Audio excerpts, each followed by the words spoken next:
Today, with the price of just about everything going up, there may be some good news for Chesapeake Bay blue crabs heading into the summer.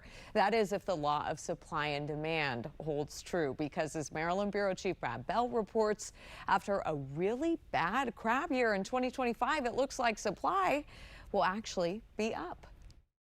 Well, for many people, Memorial Day weekend means a return of summertime traditions, and for many that includes sitting down with a mess of crabs to enjoy with friends and family. It is also the time of year when scientists release their estimates of the crab population. Last year, the outlook was bleak.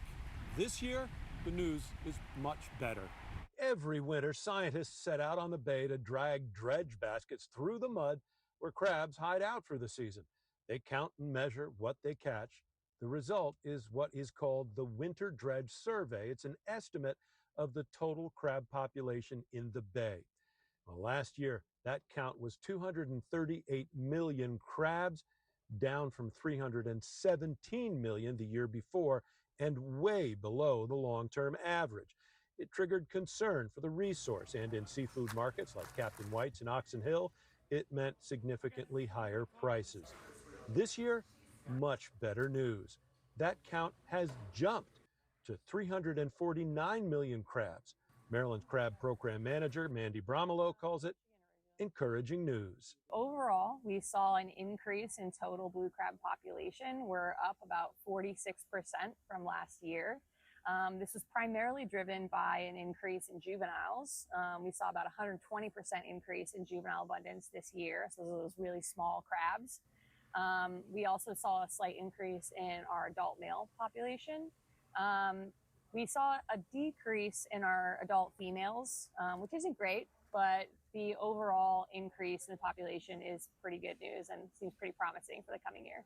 Now I'll be back at 5 with more on this story, what a longtime Chesapeake waterman has to say about the science, and also some tips on how to pick crabs.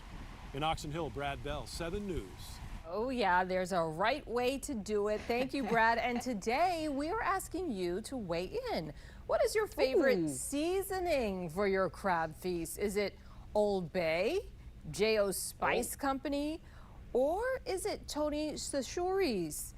To vote, all you have to do is scan the QR code on your screen. So far, 84, it just went up, 84% say Old Bay. And as I'm looking at this, there's only one right answer. I'm not going to say what it is, but there's only one right answer. We will continue to update you on the results throughout the evening. You can also find the poll on WJLA.com. Megan. People are grabbing their phones as we speak. Those numbers shooting up. Okay.